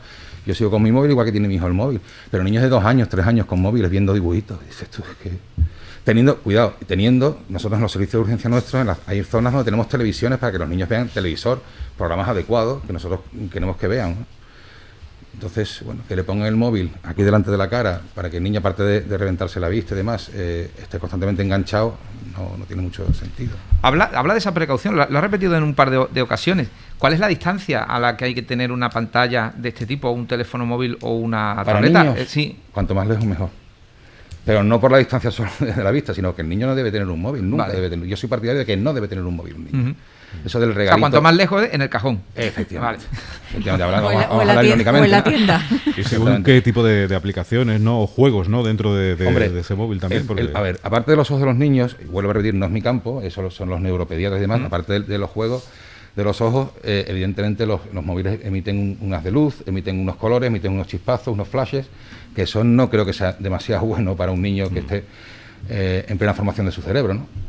Particularmente. O sea, que otra cosa es que lo pongas a una distancia adecuada de una televisión, que es una luz más tenue, y otra cosa diferente es que el niño esté constantemente con la pantalla del móvil a medio metro. Eso no me parece... Y menos, ¿no? Porque realmente el brazo de un niño no tiene medio metro, por mucho, por menos muy estirado que lo ponga, ¿no? O menos incluso, ¿no? Pero bueno, eso ya los especialistas saben más de eso que yo, evidentemente, pero es un tema que también preocupa mucho. Bueno, ¿os parece que pasemos al siguiente punto? Le damos las gracias al doctor Barea, médico adjunto del Servicio de Pediatría de Urgencias del Servicio Andaluz de Salud. Gracias por atendernos. Muchas gracias a vosotros por lo que hacéis, por la labor, la divulgación, Adrián, vosotros. Y esperemos que no lleguen más niños, o cuantos menos mejor, con este tipo de patologías. Que no tenga usted mucho trabajo, que no tenga usted mucho. Esperemos que no tengamos que ser necesarios nunca más. Sí. Importante. ¿Vale? Muchas gracias, doctor. Muchísimas gracias. Y recordar a las familias, por favor, que los niños no usen a discreción el móvil porque nos trae consecuencias tan graves como la adicción, o que entren en contenidos que no son buenos para sus edades. Pues vamos a hablar ahora con Miguel Ángel García Luques, coordinador de la Inspección de Educación en Jerez, que nos va a hablar sobre el acoso y ciberacoso, el bullying verbal, acoso físico, bullying social, ciberbullying, algo que preocupa mucho, sobre todo a madres, padres, también a educadores, incluso en los centros educativos. Y vamos a hablar sobre este tema. Si te acosan, si te agreden, observas una agresión, si eres tú quien agrede, si te llega algún vídeo o foto ofensiva, tenemos que tener en cuenta que esto es algo que preocupa mucho en nuestra sociedad. Buenas tardes, Miguel. Buenas tardes. Primero, muchas gracias por invitarnos. Tenemos que aprovechar cualquier oportunidad para intentar clarificar pues algunas cuestiones sobre esto, porque a veces es un mundo tan complejo que algunas veces no se termina de abordar en condiciones, ¿no? Sí. Yo, si me permitís, como estamos a 29 de junio, ¿no? Y mañana la mayoría de los docentes se van de vacaciones, yo tengo que, pues no tengo más remedio que decirlo, un minuto. Yo tengo que reconocer el tremendo esfuerzo que han hecho los centros educativos y los docentes en la situación que acabamos de pasar o que estamos pasando. Totalmente. O sea, lo que han tenido que hacer para mantener los centros abiertos en las circunstancias que han estado, yo creo que necesitan reconocimiento público. Yo voy por los centros, lo voy diciendo y digo, públicamente no se reconoce. Digo, bueno, pues yo tengo que aprovechar la ocasión. Ya que me dais... Nos sumamos. Yo creo que todos nos sumamos a ese esfuerzo. Porque realmente ha sido tremendo lo que han tenido que hacer. ¿Y cómo se han tenido que adaptar, además, a los esto mismo, por ejemplo. O sea, que dar clase con esto es terrible, ¿no? Ya no digo dar clase de inglés, por ejemplo. O sea, la mascarilla, ¿no? La mascarilla. Sí, claro, perdón. La mascarilla. Y incidíamos en la figura del padre, ¿no? Lo estábamos hablando, lo estamos comentando constantemente, en la responsabilidad. A mí el doctor ha dicho una palabra, negligencia, que podemos cometer por omisión. me ha parecido compartido, claro. y es verdad, y usted lo comentaba antes, insisto, fuera de micro previamente, en que cuando una persona llega y le dice le tiene que decir a un padre que su hijo es un acosador, dice, ¿qué dice? ¿Mi niño va a ser un acosador? Sí. Complejo, ¿no? El papel de la familia, vamos, también de los padres de la familia, ¿no?, es esencial en el abordaje de una posible situación de acoso. Siempre intentamos hablar de posible situación, ¿no? Tanto como si lo que se le está diciendo a la familia es que su hijo o hija es acosado o presunto acosado, como si es presunto acosador. Muchas veces, la mayoría de las veces quizá, cuando a la familia se le dice que su hija, su hijo, a lo mejor está siendo objeto de un acoso, la primera reacción es la de inmediatamente pensar que se va a suicidar mi hijo. Es terrible, pero es así. O sea, la primera reacción que suelen tener es la de tremenda preocupación. ¿Qué le pasa a mi hijo? ¿Qué le pasa a mi hija? Que está siendo acosado, que yo no me he enterado, no tiene confianza en mí, y todo esto al final desemboca y se pone normalmente en la peor de las situaciones. Claro, ahí se trabaja mucho con la familia en ese momento, porque realmente hay que desdramatizar. Hay que abordar, pero hay que desdramatizar. Y luego está la postura de la familia a la que se le dice, pues su hijo es un presunto acosador, seguramente está acosando. Y ahí es donde hay reacciones a veces tremendamente, yo diría que hasta absurdas, ¿no? Porque a veces lo que hay es una defensa numantina de su hijo. Mi hijo no hace eso. Mi hijo, ¿cómo va a hacer eso?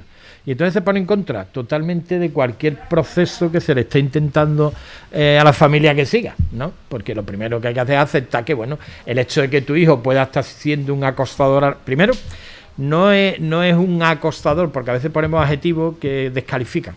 Es posible que esté acosando a otro, pero no eso tiene un cartel que diga acosador, ni porque lo esté haciendo ahora mismo ya va a ser siempre así, ni tu hijo necesariamente es malo, ¿no? Está viviendo una situación ante la que ha reaccionado con el papel de acosador, ¿vale? Pero la inmensa mayoría de las veces ni son conscientes del daño que puedan estar haciendo.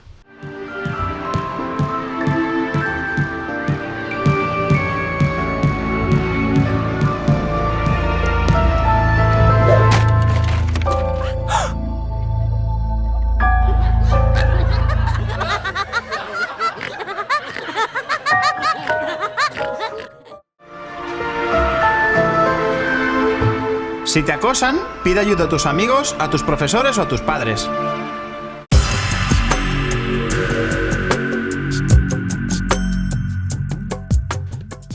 Quizá a los padres, el papel de la familia es esencial en eso, porque lo que se le pide es que sea capaz de abordar la situación, y lo que se pretende desde el centro es que darle instrumentos para que aborden la situación, tanto si es acosado como acosado. Y luego hay un tercer papel que es esencial en todo el tema este del acoso, que es el de los observadores, que a veces no se trata lo suficiente. Si no hay, en principio, si no hay observador, si no hay los que están viendo de manera pasiva qué es lo que está pasando allí, pues realmente el acosador pierde gran parte de su capacidad de demostrar su superioridad. Y entonces el papel el trabajar con los observadores es esencial. Precisamente el problema del ciberacoso es que tú no puedes controlar de ninguna manera a los observadores, porque ahí es indefinido. No se sabe, en una red social no se sabe quiénes son los que están potenciando de alguna manera ese acosador. Otro problema del ciberacoso es que una característica del acoso es que tiene que haber repetición. Pero en el caso del ciberacoso, no hay repetición, es que no se sabe. En una red social, claro, si está la herramienta de la captura de pantalla, si esa red social elimina los mensajes, claro, para desenmascarar al acosador. Tú no sabes, cuando abordamos un caso de acoso in situ, por decirlo de alguna forma, ¿no? Si no hay una repetición en la conducta es otra cosa, claro, es una agresión, pero no es un acoso. El problema del ciberacoso es que esa repetición no se sabe. O sea, se le dice siempre, tú subes una foto una vez, pero esa vez puede ser vista 1000 veces. Entonces lo has hecho 1000 veces, que es lo que se intenta decir. O sea, cuando tú escribes, subes la foto, haces la crítica, tú lo estás haciendo tantas veces como alguien lo vea. Entonces, es verdad que las redes sociales luego lo quitan, pero luego han hecho la captura, luego lo van repitiendo. Entonces, lo que intentamos es que comprendan que la dimensión es totalmente distinta. Totalmente distinta. Y hablabas de los observadores, y hay otro fenómeno también de observadores pasivos, pero luego hay observadores activos, claro, que en este caso, y es lo que nos concierne, graban en los teléfonos móviles las agresiones y luego se suben. ¿Cómo se gestiona eso desde un centro? ¿Hay herramientas para cortar la difusión de ese tipo de cadenas? Desde el centro no hay herramientas. Se contacta con la policía, ¿vale?, que tiene su instrumento. A veces incluso se contacta con la red social, pero desde el centro no hay posibilidad de cortar eso. Lo que hay es la posibilidad de trabajar educativamente con el que lo ha lanzado y con los que lo han repetido. Se le intenta hacer ver, por ejemplo, que es un delito. O sea, lo que están cometiendo es un delito. Si yo cojo y repito y reenvío, ¿no? Yo estoy haciendo lo mismo que el que lo puso. Esa es la idea, pero cortar no tenemos instrumentos para cortar eso. ¿Y los docentes cuentan cada vez con más formación? Porque abordar este tipo de... Sí. Lo que pasa es que nunca la formación es suficiente, porque realmente esto se escapa de las manos. O sea, el tema del acoso en el centro ya tenemos mucha experiencia. Ya se sabe cómo abordar, siempre se va a repetir. El problema es que los niños tienen la fea costumbre de crecer y de irse del centro, pero vienen otros, ¿no? Entonces tú tienes que estar continuamente trabajando el tema, ¿no? O sea, no vale hago una campaña, la campaña tiene que ser permanente en esto y en todo. Claro. Entonces, claro, con el profesorado pasa también va cambiando el profesorado, hay que ir haciendo nuevas campañas. Pero yo creo que formación hay. El tema del ciberacoso, el ciberbullying o las redes sociales es un tema que se nos escapa muchísimo. Yo me acuerdo de un profesor universitario que nos decía, de Córdoba, la Universidad de Córdoba, que han estudiado mucho esto, nos dice, no tenéis ni idea de lo que pasa en realidad. O sea, nos superan, porque cada vez el avance es mayor, entonces no sabemos exactamente qué es lo que pasa. Y en el caso de que haya una agresión en el centro, un niño le pega a otro, es una agresión que ha ocurrido en el centro actúa. Pero en el caso de que haya una agresión por internet de un niño del centro hacia otro del centro, pero que lo ha hecho en su casa, en su tiempo libre, ¿es competencia del centro? Sí. ¿Y por qué? Sí, la norma establece que cualquier falta contra la norma de convivencia que llamamos en el argot nuestro, ¿no? Cualquier, es sancionable si ocurre fuera del centro, pero tiene relación con la vida del centro, por decirlo de alguna forma, ¿vale? Estos ya, o sea, si realmente quedan para pegarse después cuando salen, es porque son compañeros, por lo tanto, claro, eso se trabaja y se persigue de la misma manera, ¿vale? Con las redes sociales se complica un poco más, porque claro, tú dices, hubo un conflicto porque quedaron, y esto es un caso real de hace poco tiempo, de un colegio, ¿vale? Hay un supuesto acoso, que sí era realmente un ciberacoso, ¿no? De una niña a otra niña que es porque han quedado, suele ser por ejemplo un tercero de eso, que es las grandes pandillas. Ahí no hay unas macro pandillas, toda la clase queda, ¿no? Y queda toda la clase de este colegio y del colegio de enfrente del Instituto Nacional. Y ahí resulta que hay un conflicto entre esta alumna y la otra y no se acercan, y entonces dice que le está haciendo la está ignorando, y todo eso lleva a llevarlo a una red social. Entonces tú dices, ¿esto tiene que ver realmente con la vida del centro? ¿O tiene que ver porque al final resulta que es que le gustaba a un niño, no sé qué, que era de los... Al final es muy difícil determinar, pero por poco noticia que se tenga de que tiene que ver con el centro es perseguible totalmente. Y se actúa, ¿no? Sí, tienen que hacerlo. Miguel Ángel, los móviles en el centro. Sí. Es un problema, ¿no? Esos es un móviles problema. En la clase. Pero es un problema. Pero ha sido la solución también, en este año en concreto, ¿no? Sí. Claro. Es que tenemos que tener en cuenta que este año ha sido tremendamente complejo. Y relacionado con la época también del confinamiento. Hubo un fomento enorme de la utilización de los instrumentos digitales. De hecho, es uno de los grandes éxitos que hemos tenido en el sistema, precisamente es la adaptación que ha habido a la utilización de plataformas educativas, ¿no? Claro, esto ha supuesto también un aumento, incluso un aumento de los móviles, porque necesitaban el móvil para trabajar, claro, ¿vale? Claro. Aquí hay discrepancia. El móvil es un problema, pero yo personalmente, y puedo poner ejemplos, y ahora voy a decir qué ejemplo concreto. El móvil es un auténtico problema porque se puede mal utilizar muchísimo. La típica foto que subo del profesor, la enseñando, ¿no? Pero yo entiendo que la solución no está en prohibir, es una opinión personal que me baso en mi experiencia, en prohibir los móviles en los centros. ¿Por qué? Porque el móvil es un ordenador. El móvil tiene una puerta de acceso a toda la información. En los centros educativos no hay posibilidad material de tener actualizados los ordenadores. No se puede, es que no hay economía que mantenga eso. Sin embargo, sí se pueden utilizar los móviles como la forma de acceder a toda la información, de uso educativo de la información, ¿no? Entonces, realmente hay que llegar a poder utilizar de manera educativa los móviles. Y cuento una experiencia del Instituto San Telmo de Jerez. Mi zona de intervención es la zona sur y algunos centros del centro, ¿vale? Con lo cual tengo bastante diferencia entre unos y otros. Donde mejor están haciendo esto es en el Instituto San Telmo, en el que tienen un sistema por el que han hecho una caja, imaginaros una caja de distintas ranuras en las que cabe el móvil.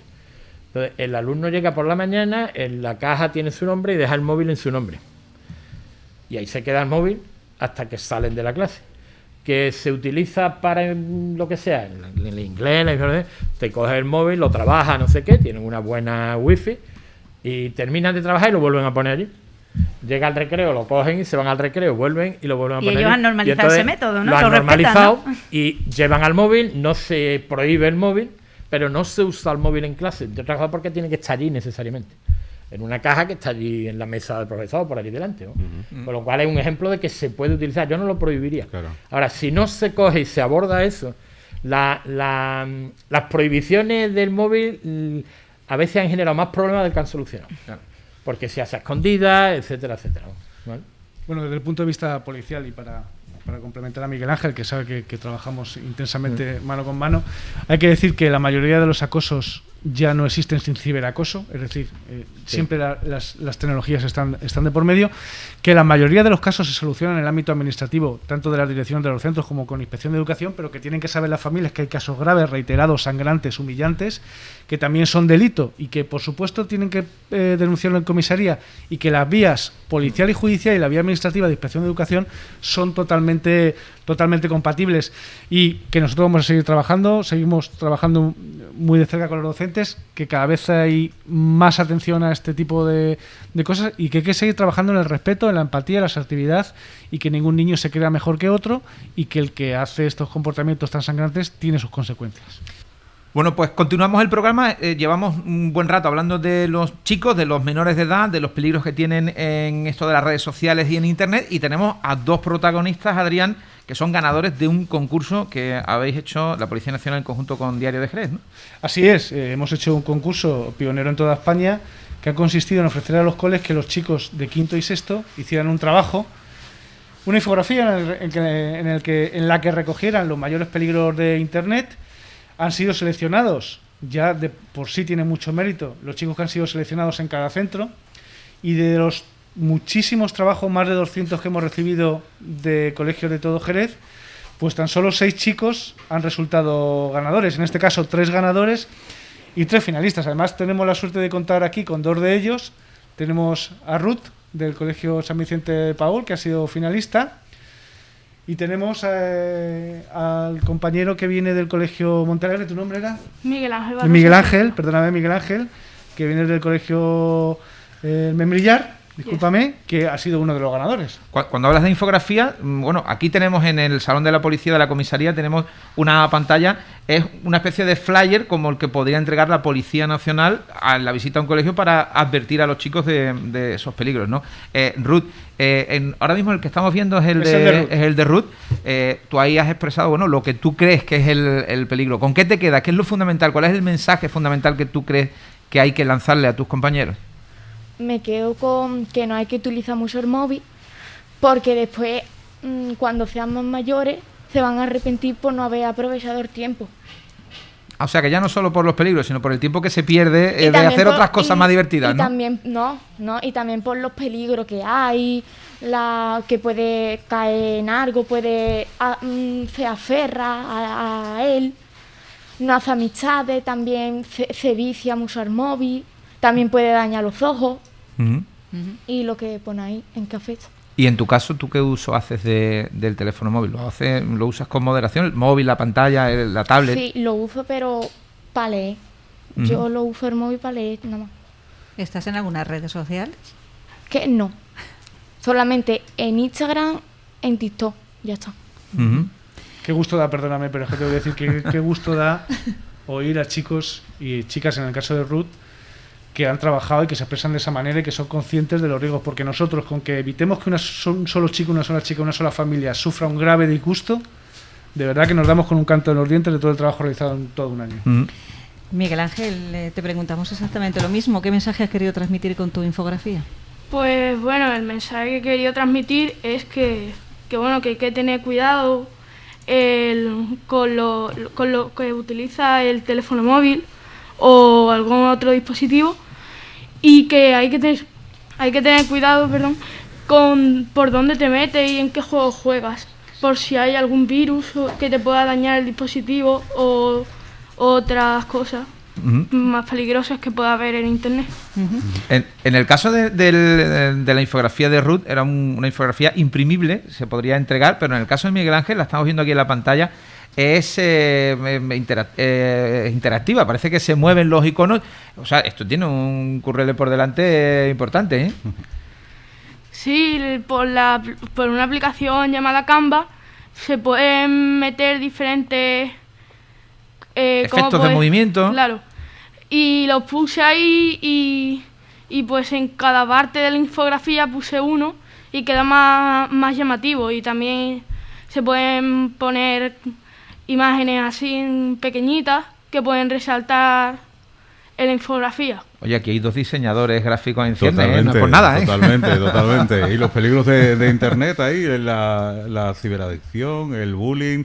Bueno, eso trabajarlo también, ¿lo habéis trabajado en clase? ¿Cómo lo habéis hecho? Sí, también pues nos lo enseñan en el área de cultura. Y también nos ayuda un poco a lo que es trabajar la infografía y diversas cosas también en el área, y de ellos, pues de los profesores nos hemos aprendido mucho y nos han ayudado también a hacer partes de la infografía. Bueno, pues enhorabuena a los dos. Ahora disfrutar, además, haber recibido unos premios por parte de tanto del Diario de Jerez como de, creo que Carrefour, que era otra de las empresas patrocinadoras, unos premios que os han dado para agradeceros el trabajo que habéis hecho. Ahora disfrutar del verano con las redes de comunicación y las redes sociales con moderación, ¿no? Eso, con mucha precaución. Usando Internet con cabeza, ¿verdad, chicos? Pues gracias a los dos. Que disfrutéis del verano. Gracias, enhorabuena. Gracias. Muchas gracias. Pues vamos a continuar, ¿no, Pablo? Vamos a hablar de los asuntos que se nos han quedado. Hemos hablado de distintos aspectos respecto a las redes sociales y respecto a los peligros de Internet y de estas redes, de páginas que debemos visitar. Nos ha quedado, yo creo que Pablo y José Manuel, algo concreto, y es que los padres tenemos muchísima influencia, que tenemos que estar muy pendientes, y que somos los que, bueno, pues tenemos que dar un poco la voz de alarma cuando sucede algo en nuestras casas, y que tenemos que dar las pautas, tenemos que dar las normas, tenemos que estar muy pendientes, en definitiva, de lo que nuestros hijos e hijas están como navegando, o los contactos que tengan. Y uno de los graves peligros que pueden tener nuestros hijos en las redes es precisamente los pedófilos y los abusos que se puedan producir a través de ellos. Como bien hemos dicho en algún momento en esta intervención, ya los pedófilos no están en el parque, están en las redes sociales. Y para hablar precisamente de este tema y de las precauciones que debemos tener, tenemos con nosotros al investigador del Grupo de Delitos Informáticos de la UDED de aquí de Jerez, Aurelio Herrero del Valle. Bienvenido. ¿Qué tal? Muy Muchas buenas. gracias por Aurelio. colaborar en el programa. Y bueno, Pablo, pues le vamos a preguntar. Sí, claro, porque yo creo que es uno de los puntos, aparte de las adicciones y del acoso, del ciberacoso que se puede hacer, yo creo que es una de las grandes preocupaciones que tenemos los padres, cómo accede un pederasta a nuestro hijo y cómo podemos evitarlo. Bien, el modo de acceder, pues no hemos parado de hablarlo. Internet nos ofrece tanta posibilidad, nos ofrece tanto acercamiento, entre comillas, que el pederasta en este sentido lo que hace es aprovecharse. Se aprovecha para entrar en cualquier casa. Yo no puedo entrar en cualquier casa porque las puertas están cerradas. Oye, pero Internet está abierto. Y en Internet, pues lo que hemos estado comentando, regalamos toda la información, y tanta información pues es muy valiosa. Y para este tipo de personajes, por llamarlo de algún modo, pues solamente tiene que indagar un poquito, meternos en las redes sociales y ver qué es lo que hay y ya van haciendo su recolección y van atacando a sus víctimas. Ahí lo hemos dicho ya, los padres tenemos esa obligación y yo creo que una de las grandes dudas que tenemos es si podemos nosotros invadir o si es mirar el móvil de nuestro hijo una invasión de su intimidad, vosotros como policías, ¿qué nos podéis decir? Porque yo creo que no hay mejor control que el que hacen los propios padres a la hora de investigar e inspeccionar los perfiles que van siguiendo nuestros hijos para poder detectar algún perfil falso o algún potencial pederasta que esté intentando invadir a la intimidad de nuestro hijo, ¿no? Fíjate, Pablo, en ese sentido, y perdona que intervengo, pero hemos tenido ya una sentencia la semana pasada del Tribunal Supremo en el que avalaba la intervención por parte de los padres de las redes sociales de uno de los menores. El sentido común y la mayoría de los juristas así lo manifestaban. Vamos a ver, evidentemente, el derecho a la intimidad está recogido en la Constitución a los menores, pero es aún más importante el derecho a la protección y la patria potestad que tienen los padres. Por lo cual nosotros decimos, por favor, no renunciemos nunca a la protección de nuestros hijos. Evidentemente no es lo mismo ya una niña de 16 años, un chico de 17 años, que un chico o una chica de 12, 13, 14 años. Tenemos que estar en las redes sociales, no podemos permitir que deambulen por Internet sin nuestro control. La patria potestad y la protección efectiva que tenemos que ejercer contra nuestros hijos no podemos renunciar a ella, porque desgraciadamente, ahora vamos a hablar de casos reales y como se dice Aurelio, esta gente deambula por Internet, el pedófilo siempre ha existido, el abusador siempre ha existido, pero ahora están en Internet. Falsean su identidad, falsean su imagen, se crean perfiles de chicos jovencitos muy guapetes y atractivos y chicas y entablan conexión con chicos de esas edades. Cuando se ganan su confianza, consiguen una primera foto, un primer vídeo comprometido y ahí comienza el chantaje, ahí comienza la extorsión. Al niño, la niña, adolescente o preadolescente le dicen: con esta foto que ya tengo tuya, como no me sigas mandando más y lo que yo te diga, te vas a enterar. Porque como ya sé quiénes son tus familiares, porque ya me lo has contado, como sé quiénes son tus profesores y tus compañeros de instituto, porque tú me lo has contado, incluso sé quiénes son tus amigos de la barriada, porque tú me lo has detallado, esta primera foto tuya la voy a divulgar y te vas a morir de vergüenza si no me sigues mandando fotitos.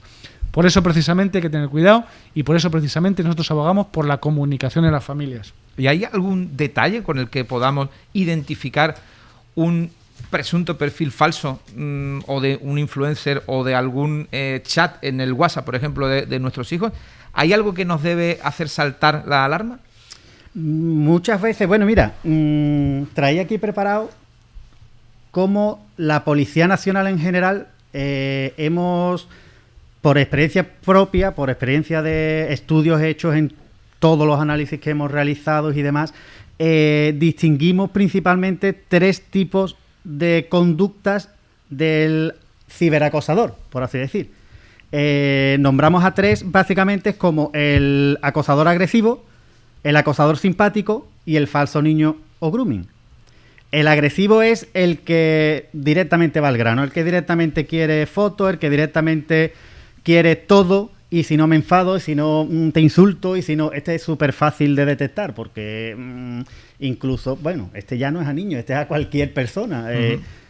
Entra saludando, entra por cualquier motivo a tu perfil, o te hace cualquier mensaje directo y demás, y ya te va pidiendo una foto, y si no, pues se cabrea, y si no, pues monta un espectáculo. Pero bueno, este es el menos dañino porque se ve a legua. Sí, este además yo creo que incluso puede asustar y un niño pequeño incluso puede dar la voz de alarma, ¿no? Efectivamente, en plan, ¿qué ha pasado Cuando aquí? se ocultan, Papá, viene mamá, lo complicado, ¿no? Efectivamente, ya tenemos el acosador simpático, que es más peligrosito, es el más abundante, es más difícil de identificar porque este tarda más tiempo en dar la cara. Este se hace primero el amigo.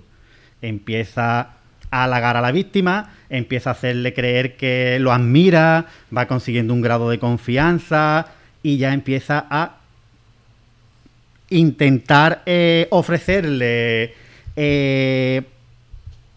posibilidades de hacer cosas que los padres no le dejan. En plan, si tengo tu confianza y ahora tus padres no te dejan hacer algo, pues a ver si yo, mira, pues yo te podría ayudar a hacer esto, yo te podría ayudar a cualquier tipo de conducta que tus padres te prohíben. Entonces me estoy ganando mucho tu confianza.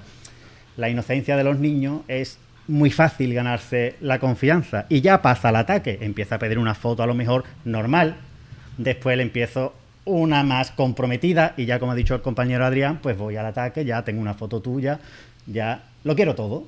y lo quiero todo, pues voy a empezar a chantajearte si no le enseño esta foto a tus padres, si no le enseño a tu familia, si no la publico en Facebook, en redes sociales, y ya le meto el miedo y ya voy pidiendo cada vez más. Y también está en un tercer escalón el falso niño grooming, que es lo mismo que estamos diciendo, pero no soy Pepito con 20, 30, 40 años, sino soy Juanito con 15, de edad similar, me hago pasar por un niño y hago la misma estrategia que hemos comentado en el paso anterior. O sea que aquí el clic, por lo que yo identifico, es la primera imagen. Una vez que uno ha enviado una primera imagen, se puede decir, esperemos que no, uno está perdido, ¿no? Claro, o sea, lo primero, esto es básico como cuando comentábamos antes que estamos en la calle. Yo voy por la calle y me encuentro una niña de 13 años y le digo, oye, pásame al WhatsApp una foto. Me va a decir, ande, va con la cara alpargata que tiene con esa cresta. Claro. Yo no te voy a mandar nada. Pues si me has visto aquí así, en internet es que no sabes ni quién soy. En internet ni me has visto la cara. Puede pasar como el tercer punto que estamos hablando de un falso niño. Tengo un icono o tengo que me llamo Juanito y tengo 12 años, pero nunca sabemos quién es Juanito. Juanito a lo mejor es camionero de 60 años con un bigote que le llega a la barbilla y está buscando pornografía infantil, en este caso. ¿Y cómo actuar? ¿Qué podemos hacer los padres cuando detectamos un caso de este tipo? Lo primero, denuncia. Eso está claro. Empezaremos con la denuncia aquí en comisaría y aquí en comisaría ya tendrán un trato directamente con nosotros, porque ya una vez que se denuncia este tipo de temas, nosotros vamos a ponernos en contacto, vamos a necesitar una serie de documentos, si le ha enviado alguna foto, por qué medio lo ha enviado, si tenemos a lo mejor, digamos, por ejemplo, por WhatsApp, una conversación por WhatsApp, sacar información que podamos trabajarla para después, con nuestras formas de trabajo que tenemos, poder sacar el máximo posible para poder ir a identificar a una persona física. O sea que es importante hacerles ver a nuestros hijos que no hay que borrar este tipo de conversaciones y que nada. hay que conservar los mensajes porque es la pista que nos va a poder llevar. Efectivamente. Nosotros lo primero que decimos es que lo guardemos. Es que lo digo porque hay muchos niños que van borrando conversaciones, claro, por miedo a que te lo vean. Por no quiero guardarlo o no quiero, pero lo suyo es que lo tengamos porque después va a llegar el policía Aurelio y te va a decir, oye, ¿cómo fue la historia? Ah, pues fue por WhatsApp, un grupo de WhatsApp que había varios niños, entró uno y empezó a pedir fotos, o ya de ahí pasó directamente con mi hijo y ha empezado a pedirle fotos, se ha ganado la confianza, lo que estamos hablando antes, y mi hijo ha cedido y le ha mandado una foto, después le ha mandado una foto desnudo o desnuda, en fin. Es importante guardar toda esa historial. Guardamos porque eso nos sirve a nosotros de mucha ayuda, porque vamos a tener de dónde sale y vamos a tener de dónde ir tirando para la investigación. La situación que hemos estado pasando por la pandemia y demás, ¿ha favorecido este tipo de delitos? Yo siempre digo que hay mucha cabeza pensante y muchas personas aburridas, y ahora en este tiempo más, y con un ordenador delante. Es que tenemos el mundo por delante, y como estos delitos de internet no paran de subir cada día, el número de delitos por internet es que es básico. Tener tiempo y tener internet puede favorecer a esto. Ojo, a la persona que sea mala, una persona que se dedique a estudiar este tipo de cosas o a favorecer o a echarnos a nosotros un cable, oye, maravilloso, que vengan 500. Claro. Claro. Aurelio, uno de los últimos casos que nos ha llamado la atención ha sido el de un pederasta precisamente que entraba como entrenador de fútbol, que quizás es una de las cosas que más nos puede gustar a nuestros hijos, ¿no? Efectivamente. Se aprovechan exactamente de los gustos de los chavales, ¿no? Hay que tener especial cuidado. Claro, esta persona pues ya sabe que la afición del niño es el fútbol, pues entonces ahí tiene un mundo enorme a su favor, para poder actuar con el niño, porque desde que sea fan de cualquier futbolista, que sea fan de cualquier equipo, entonces vas con un paso grande que tiene, ya no se tiene que ganar la confianza, ya la tiene, y ya sabe, si nos interesan las mismas cosas, oye, pues ahí tenemos un poquito más de unión, entonces ahí favorece muchísimo a estos casos.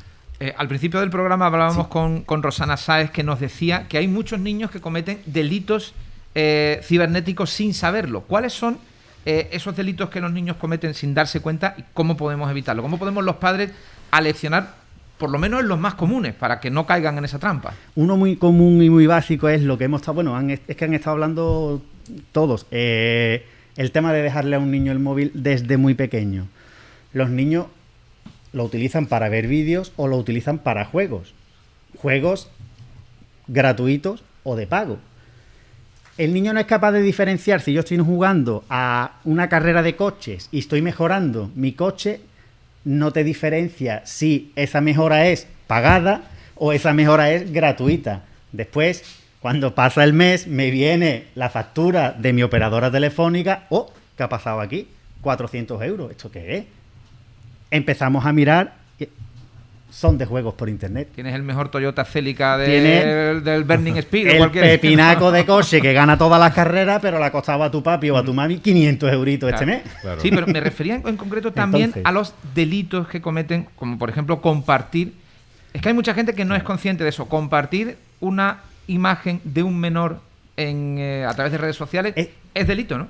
Esas son cosas que tenemos muy claras en la vida real. Yo en la vida real no voy empapelando el instituto con una foto de un amigo mío que he sacado sacándose un moco, por ejemplo, ¿no? Por decir una tontería. Pero muy común, por cierto, que no es ninguna tontería. Y en internet es que el primero que lo haga lleva más seguidores y más likes, como comentábamos antes. O sea, en internet parece que buscamos esa fama, y esa fama la ganamos a lo mejor a costa de los demás, a lo mejor a costas de fotos comprometidas, a lo mejor, como estamos hablando en este caso, o quedando mal algunos compañeros para que nuestra fama se vea porque ahí estamos cometiendo un delito contra la propia imagen y contra el honor y la dignidad, en este caso, de un menor, ¿no? Tenemos casos reales por aquí, además, ¿no? Sí, hemos tenido muchos. Hemos tenido un caso desde uno que tuvimos hace unos años en un pueblo de la Sierra, que el prototipo, que se hizo 2 perfiles, buscó un chico guapo de su pueblo, una chica guapa de su pueblo, de 12 y 14 años, se hizo perfiles falsos, contactó con chicos de aquí de Jerez, y cuando consiguió una primera foto los extorsionó, que es el prototipo. Pero no quería dejar de comentar que tuvimos en Puerto Real, que se llamaba Benji en redes sociales. Este hombre trabajaba solo en los chats de los videojuegos, y hay que alarmar o informar a las familias.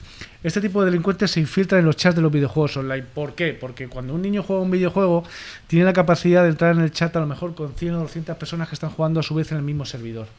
Estas personas se introducen en esos chats, dicen que son un niño de 12 años como el que contacta, con un muñequito, con un avatar igual, y de ahí intentan llevarles a otros canales con mensajes privados. Los niños tienen que saber que nunca tienen que salir del entorno de un chat de un videojuego a una red social para mensajes privados.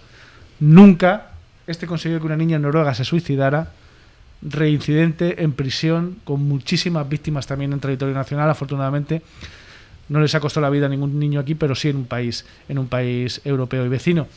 Hay que decirlo, los chicos tienen que saber que detrás de esos avatares o esa gente que juega con ellos, que dice que tiene 12 o 13 años, pues puede haber una persona peligrosa.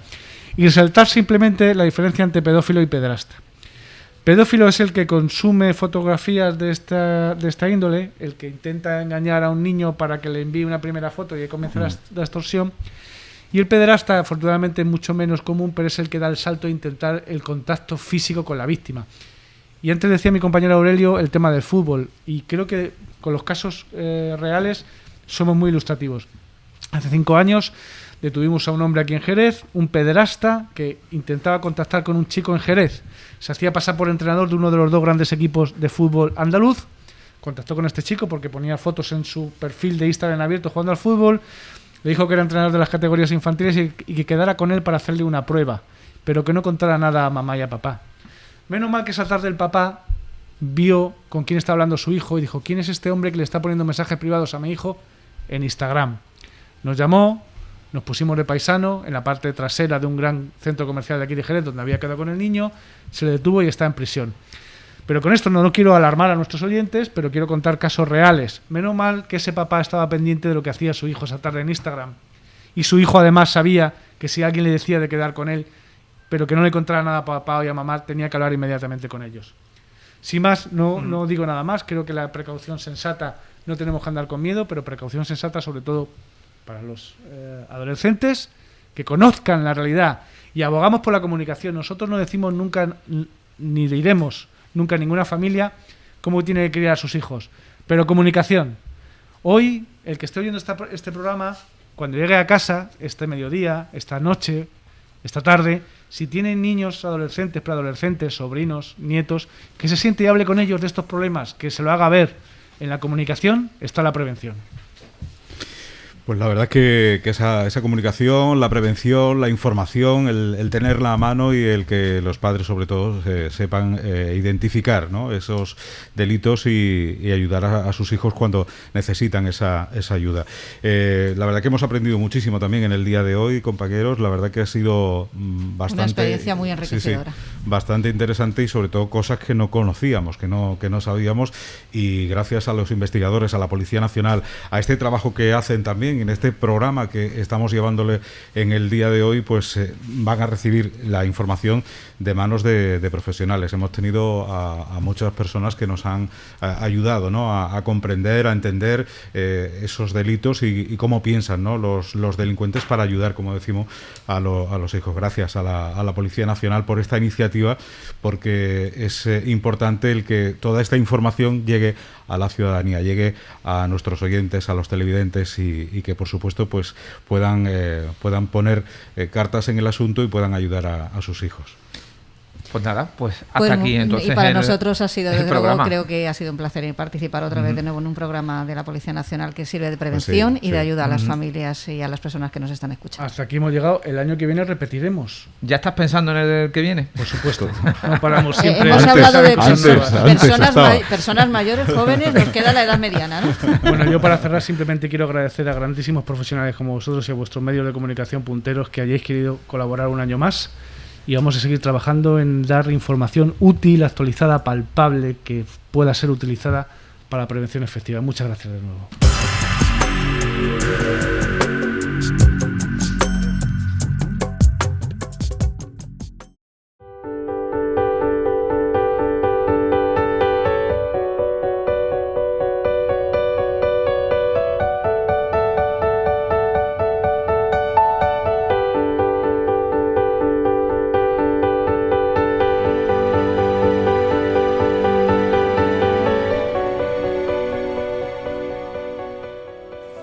Al mismo tiempo, te recordamos que dentro como fuera de tu hogar, nosotros seguimos cuidando de ti.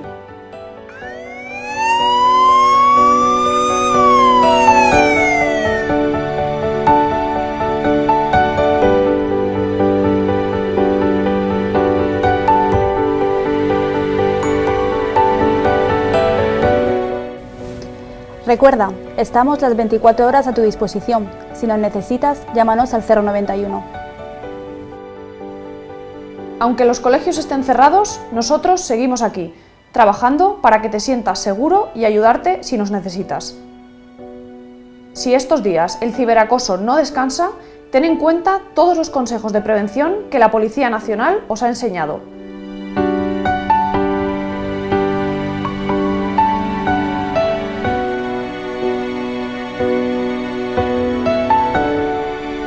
Las unidades policiales siguen prestando servicio de seguridad ciudadana con especial asistencia a nuestros menores, mayores, comerciantes, sanitarios. La seguridad es nuestra prioridad. Cuenta con nosotros. Somos tu policía.